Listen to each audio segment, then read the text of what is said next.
বাংলার 1 নম্বর চলচ্চিত্র নায়ক বটে, বম্বেতেও কম যায় না এবং সারা বিশ্বেই ওর খ্যাতি আছে। আমার প্রিয় প্রার্থী ঘাটালের দেব, ও কিন্তু এবারে দাঁড়াতে চাইছিল না, বলছিল দিদি আমার কাজের অনেক প্রেশার আছে। আমি বললাম যা ইচ্ছে তোমার কাজের প্রেশারটা, তোমাকে আমি সারা বছর ডিস্টার্ব করবো না, কিন্তু ঘাটালের মানুষ চায় তুমি ঘাটাল থেকে দাঁড়াবে। কিছুক্ষণ আগে আমি জিজ্ঞেস করছিলাম দেবের বিরুদ্ধে লড়ছেটা কে আপনারা জানেন? দেবের বিরুদ্ধে কে লড়ছে?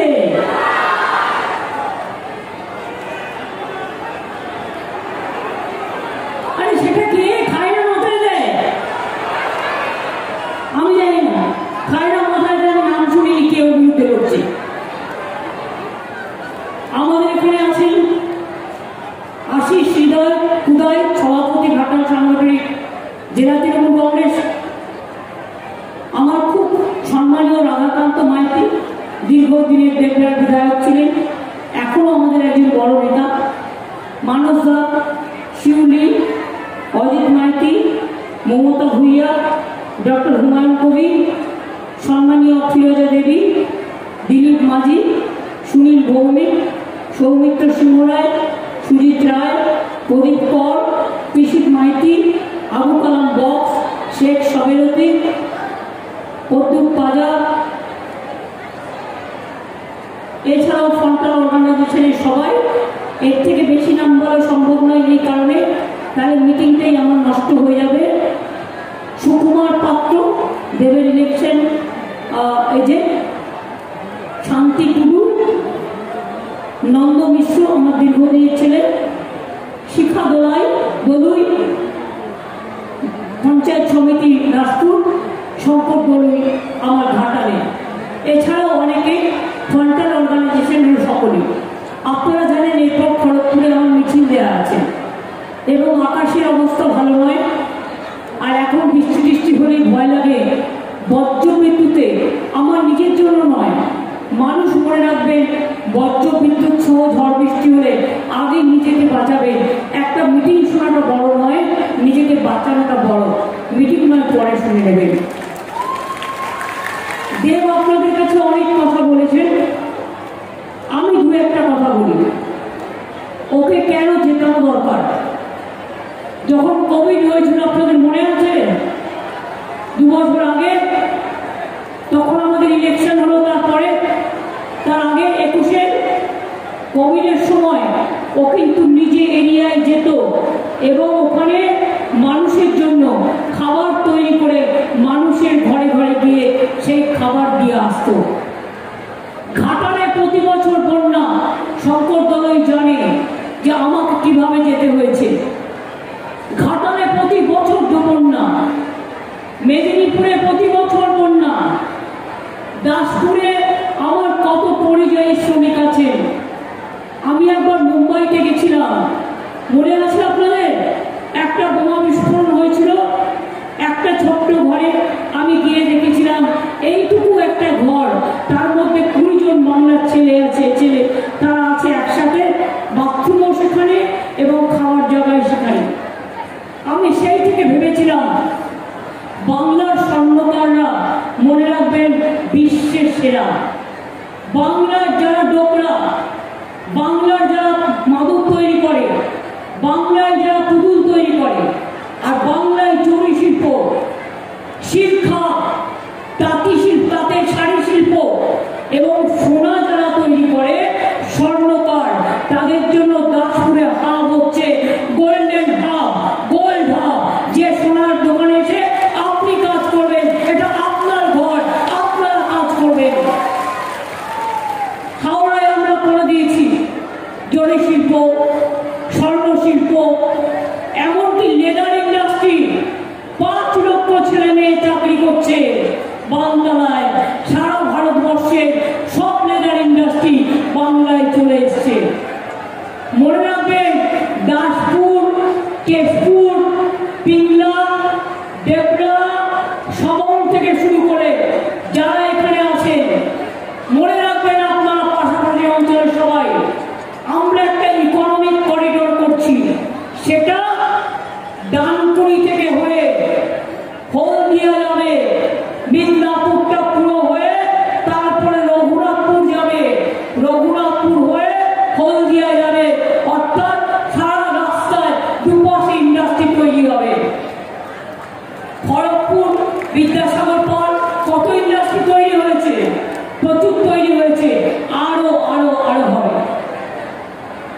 বাচ্চা ছেলে হয়তো জানে না, ও ঠিকই বলেছে, 6টা বিদ্যালয়ের কথা বলেছে। ওটা বিদ্যালয় নয়, ওটা মহাবিদ্যালয়, মানে কলেজ। আর 10,000-এর বেশি স্কুল আমরা বাংলায় তৈরি করেছি। স্বাস্থ্য কেন্দ্র, সুস্বাস্থ্য কেন্দ্রই প্রায় 24,000-এর মতো তৈরি হয়েছে। মাল্টি সুপার হাসপাতাল 43টা নতুন করে হয়েছে। মেডিকেল কলেজ আমরা আসার আগে 60 বছর পর্যন্ত ছিল মাত্র 12টা, আর আমাদের সময় এটা হয়ে গেছে এখন প্রায় 45টা। মনে রাখবেন, ইউনিভার্সিটি মাত্র কয়েকটা ছিল, আর এখন জেলায় জেলায় ইউনিভার্সিটি, জেলায় জেলায়। আপনাদের জেলাতেও ঈশ্বরচন্দ্র বিদ্যাসাগর মহাত্মা গান্ধী ইউনিভার্সিটি হয়েছে তমলুকে। আমরা ঈশ্বরচন্দ্র বিদ্যাসাগরের বাড়ি বৃষ্টিমগ্রাম আমি নিজে গিয়েছিলাম, এবং একদম সুন্দর করে আমরা ডেভেলপমেন্ট বোর্ড করে তৈরি করে দিয়েছি। ক্ষুদিরামের বাড়ি একবার বিদায় দিয়ে মা ঘুরে আসি, হাসি হাসি পড়বো ফাঁসি, দেখবে ভারতবাসী। এটাই আমার ভারতবাসী। দেশের আন্দোলন মেদিনীপুর না থাকলে হতো না, স্বাধীনতা আসতো না, আর বাংলা না থাকলে স্বাধীনতা আসতো না। আর এখন যারা স্বাধীনতা আন্দোলনে ছিল না, বাংলাকে ভালোবাসে না, দেশকে ভালোবাসে না, কয়েকটা চোর জুয়োর কয়েকটা চোর জুয়োর মিলে দেশ চালাচ্ছে, দেশকে বিক্রি করে দিচ্ছে, জাতিকে বিক্রি করে দিচ্ছে, ধর্মকে বিক্রি করে দিচ্ছে, বর্ণকে বিক্রি করে দিচ্ছে, মা বোনদের অসম্মান করছে। মা বোনেরা দেখলেন তো, আমি বেশি বলবো না, কারণ দেব অনেকটা ভালো বলেছি। আমরা যেটা বলি কথা রাখি, আর মোদিরা যেটা বলে ওদের গ্যারেন্টি হচ্ছে 420, নো গ্যারেন্টি 420। আমি প্রমাণ দিচ্ছি আপনাদের কাছে। আমরা বলেছিলাম 21 ইলেকশনের সময়, আমি 4টে বলি, লক্ষ্মীর ভান্ডার করবো, 6 মাসের মধ্যে করে দিয়েছি। আমি বলেছিলাম বিনা পয়সায় রেশন দেবো, দিচ্ছি। আমরা বলেছিলাম 10,000 টাকা কিষানরা পাবে, বছরে পাচ্ছে, এবং যার 1 কাঠা জমি সে 4,000 টাকা পাচ্ছে। আমরা বলেছিলাম স্মার্ট কার্ড করে দেবো, 10 লাখ টাকা করে স্মার্ট কার্ডও করে দিয়েছি। আর যা বলিনি তার সংখ্যা তো অনেক। সবুজ সাথী সাইকেল তো বলিনি, সবাই যে সবুজ সাথী সাইকেল পায়, আমার ছোট্ট ছোট্ট বাবু, ছোট ছোট ভাই বোনেরা যারা আগামী দিন বড় হবে, যারা জয় করবে বিশ্ব, আমার কন্যাশ্রীকে বলিনি, আমি বিশ্বশ্রীকে বলিনি, আমি ঐক্যশ্রীকে বলিনি, আমি শিক্ষাশ্রীকে বলিনি, আমি সবুজ সুবিধা বলিনি, কত করে দিয়েছি। আরো অনেক করবো। আপনাদের আশীর্বাদ শুভেচ্ছা পেয়ে রাখবেন। পরিযায়ী শ্রমিকরা জেনে রাখবেন, 28 লক্ষ ছেলে মেয়েদের নাম আমরা রেজিস্টার করেছি, এবং আপনাদের যে কোনো বিপদে আপদে আমাদের একটা ওয়েবসাইট আছে, যোগাযোগ করবেন।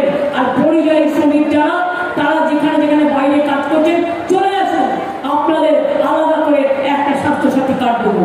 আপনার পরিবার আলাদা পাবে, আপনি একটা আলাদা পাবেন। তার কারণ আমরা চাই দেশের ছেলেরা দেশে ফিরে আসুন। কি দরকার 2 টাকা দেয় বেশি, আর ওই 2 টাকা আপনার ঘরে খেলে ওই খাওয়াই তো হয়ে যায়। যেভাবে থাকেন আপনারা, যেভাবে অত্যাচার করে, যেভাবে, এই তো আমি শুনেছি অনেককে ভোট দিতে আসতে দেয়নি, এরপরে কি বলবে, রেশন কার্ডে নাম নেই, তুমি ভোট দাওনি, তুমি এনআরসিতে ঢুকে গেলে, তুমি বাদ হয়ে গেলে। আমি বারবার বলছি, দয়া করে ভোটার লিস্টে নামটা রাখুন, ভোটটা দিন। একটা ডকুমেন্ট থাকলেই হবে, একটা ডকুমেন্ট রাখুন, ভোটটা দিন। এই ভোটটা শুধু আমাদের জন্য নয়, আপনার নিজের ভবিষ্যতের জন্য। বিজেপি আসবে, এনআরসি করবে, সবাইকে বাতিল করে দেবে। আপনারা চান মোদির গ্যারেন্টি এনআরসি, আমরা বলছি 420। মোদির গ্যারেন্টি কে কে, আমরা বলছি 420। আজকে কাগজে বিজ্ঞাপন দিয়েছে, প্রচারকের নাম নেই, প্রকাশকের নাম নেই, টোটাল ভুয়ো ভুয়ো ভুয়ো আর ভাওতা।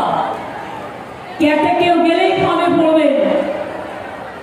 মোদিকে বলুন না অ্যাপ্লাই করতে, নিজেদের আগে অমিত শাহকে অ্যাপ্লাই করতে বলুন, আর ওখানকার এমএলএকে অ্যাপ্লাই করতে বলুন, করলেই বিদেশি। 3, থেকে বেশি অনেক করে দিয়েছে। কিন্তু আপনারা বলুন তো, মোদী বলেছিল 15 লক্ষ টাকা করে দেবেন, 50,000 টাকাও দিয়েছে। তার মানে কি? মোদীর গ্যারেন্টি 420। মন্ত্রী বলছেন বিনা পয়সায় গ্যাস দেবো, বিজেপিকে একটা ভোট দিন। গ্যাস দিচ্ছে বিনা পয়সায়? বিনা পয়সায় কেউ গ্যাস পেয়েছেন? কেউ পেয়েছেন? তার মানেটা কি গ্যাস নয়, ওটা গ্যাস বেলুনের থেকেও বড় গ্যাস। তার মানে এত বেশি গ্যাস দিচ্ছে। মোদী গ্যারেন্টি 420। বলছে বিনা পয়সায় বিদ্যুৎ দিচ্ছি। বিনা পয়সায় বিদ্যুৎ দিচ্ছে? বিনা পয়সা বিদ্যুৎ দিয়েছে? দিচ্ছে। তার মানে কি?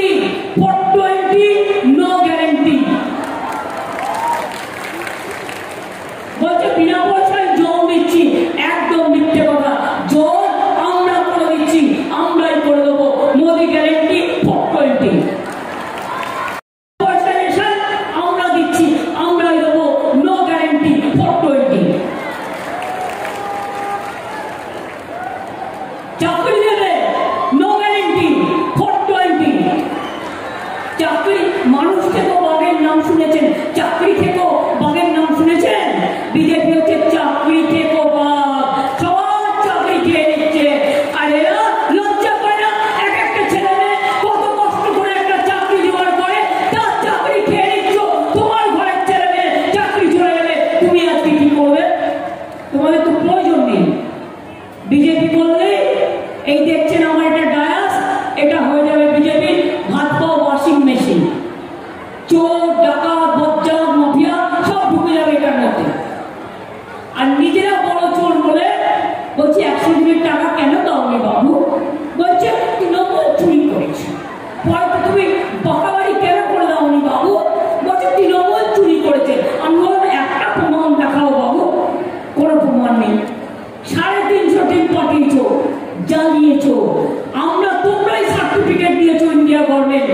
100 দিনের কাছে 3 বার পর পর বাংলা ফার্স্ট হয়েছে।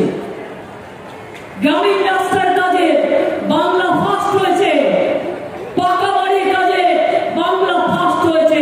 তা সত্ত্বেও তুমি দিলে না। তার কারণ তোমরা বাংলাকে ভালোবাসো না, বাংলাকে তোমরা সহ্য করতে পারো না। তোমরা হিংসুকে তোমরা দেশটাকে বিক্রি করো। আর বাংলা স্বাধীনতা এনেছিল, তাই তোমরা বাংলাকে মানতে পারো না। তাই মনে রাখবেন আগামী দিন অন্য কাউকে ভোটটা দেবেন না। একটা ভোটের দাম অনেক। জোড়া ফুলে ভোটটা দেবেন, দেখতে 1 নম্বরে। আমি একটা কথাই বলবো, মনে রাখবেন একটা একটা করে সিট আমাদের বাড়াতে হবে। কেন? মোদীকে ক্ষমতায় আনা আর যাবে না। মোদী বাবু যদি আসে এনআরসি করে দেবেন, কেয়ার করে দেবেন, ইউনিফর্ম সিভিল কোড করে দেবে, সংবিধান ভেঙে দেবে, ধর্মীয় কোনো সংখ্যালঘুদের কোনো অস্তিত্ব থাকবে না, হিন্দুদের থাকবে না, ওবিসিদের থাকবে না, তপশিলীদের থাকবে না, আদিবাসীদের থাকবে না, মানুষের কোনো অধিকার থাকবে না। উনি একা রাজত্ব করবেন, দেশে কোনো নির্বাচন হবে না। এটাই শেষ নির্বাচন হবে। আপনারা নিশ্চয়ই এটা চান না। আমরা চাই বাবা সাহেব আম্বেদকরের কনস্টিটিউশন বেঁচে থাক। আর মোদী বলছে না, মোদী একা বেঁচে থাক। তাই আমরা বলছি মোদী যা দেশ থাক। আমরা বলছি মোদী যা দেশ থাক। মানুষ থাক, মোদী যা। শান্তি থাক, মোদী যা। বিনা পয়সায় রেশন থাক, মোদী যা। লক্ষ্মীর ভান্ডার থাক, মোদী যা। কি মা বোনেরা, লক্ষ্মীর ভান্ডার পাচ্ছেন তো? বেড়েছে তো? এবং একটা জিনিস জেনে রাখুন, প্রথম যখন হয়েছিল নিয়মটা করা হয়েছিল 60 বছর পর্যন্ত। এই এপ্রিল মাসের প্রথমে 6 লক্ষ মহিলা এর থেকে বঞ্চিত হতো।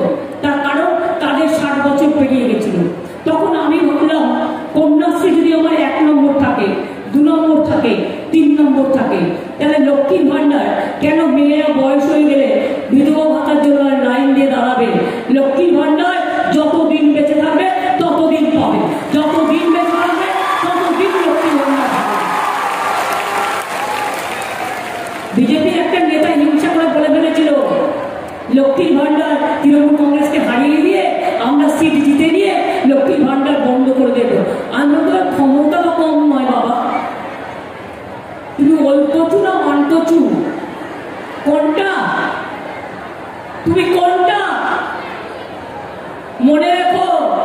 ওল কচুও আমরা চিনি, মান কচুও আমরা চিনি। কোনটা কোনটা দিয়ে রান্না করতে হবে আমরা খুব ভালো জানি। লক্ষ্মীর ভান্ডার হাত দিতে গেলে আরে আমি তো আছি, আর আমার মা বোনদের হাত খুঁটি ঝাড়না নেই, খালি কড়াই নেই, মা বোন আছে বলে আরে আমি তো করতে দেবই না। মনে রাখবেন, আমি কথা দিলে 100% কথা রাখি। আমি দেখতে বলেছি আমার 2 বছর লাগবে, 1000 কোটি টাকার প্রজেক্ট, একটু সময় লাগবে, অত তাড়াতাড়ি হয়ে করলে হবে না। কিন্তু ও বলার সাথে সাথে আমরা কিন্তু সার্ভে করতে শুরু করেছি এবং ঘাটার মাস্টার প্ল্যান 3-4 বছরের মধ্যে কমপ্লিট হয়ে যাবে। কপালেশ্বর কেলেঘাই করে নিয়েছি, দেখেছেন? কপালেশ্বর কেলেঘাই করেছি। এই মানুষ ভূঁইয়াকে আমি দেখতাম লোক চিৎকার করে বেড়াতো, কপালেশ্বর কেলেঘাই, কপালেশ্বর কেলেঘাই। আজকে কিন্তু হয়ে গেছে। ঘাটার মাস্টার প্ল্যানও খুব তাড়াতাড়ি দেখবেন 2-3 বছরের মধ্যে হয়ে যাবে। টাকাটা জোগাড় করতে পারলেন। দেবপাড়া একটা ব্রিজ নিয়ে আমাকে রাধাকান্ত দনেপাল বলেছে, দেবও বলেছে, আমাকে হুমায়ুন কবির, হুমায়ুন চৌধুরীও বলেছে। আমি বলি ওখানে আমাদের কাজ কিন্তু আমরা করে ফেলেছি। রেলকে বলা হয়েছে 70, যেটুকু কাজ বাকি আছে ওদের ব্রিজে ওইটুকু কাজ করে ফেলতে, তাহলে কিন্তু দেবরা ব্রিজটাও আপনাদের কমপ্লিট হয়ে যাবে, তাতে দেবরার মানুষ অনেক উপকৃত হবে। আমি দাসপুরে এসে অজিত ভুঁইয়াকে মনেটা হতে পারে না। আমার দীর্ঘদিনের পুরনো ছেলে মমতা ভুঁইয়া এলাকার থেকে অজিত ভুঁইয়া 1 নম্বর মিদনাপুরি ভাষায় বলি দেশ কাঁপানো ছেলে। জানেন, আমরা বাংলা নিয়ে আন্দোলন করতে গেছি দিল্লিতে, 10 ঘন্টার টানা স্লোগান দিয়েছিল। আমাদের দুর্ভাগ্য, ওকে আমরা হারিয়ে ফেলি, ও মারা যায়। ও মারা যাওয়ার পরে আমরা ওর স্ত্রী ও মমতা ভুঁইয়াকে আমরা ওখান থেকে ঢুকিয়েছিলাম। কাজে অজিত ভুঁইয়াকে আমি আজকে দাসপুরের মাটিতে আসবো আর স্মরণ করবো না, এটা কখনো হতে পারে না। আমি সবাইকে মনে রাখি, আপনারা সবাই ভালো থাকুন, সুস্থ থাকুন, তাহলেই আমার জয় হবে। কি খেলা হবে? খেলা হবে? আরে বলছেন একটা হেলিপ্যাডে যারা আছে, খেলা হবে? খেলা হবে না বোনেরা? খেলা হবে? খেলা হবে? খেলা হবে? পেছনে যারা আছেন আমি দেখতে পাচ্ছি, হাত তুলে বলুন তো, খেলা হবে?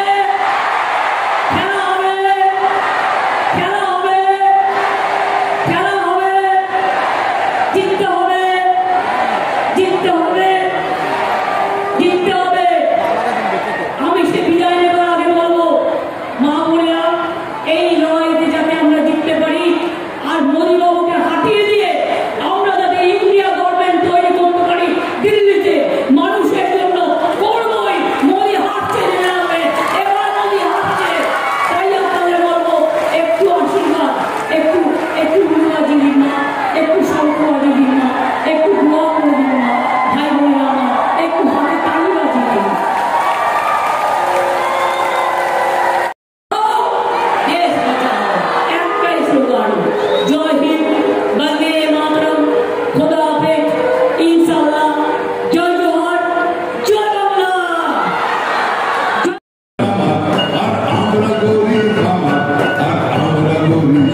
Hey,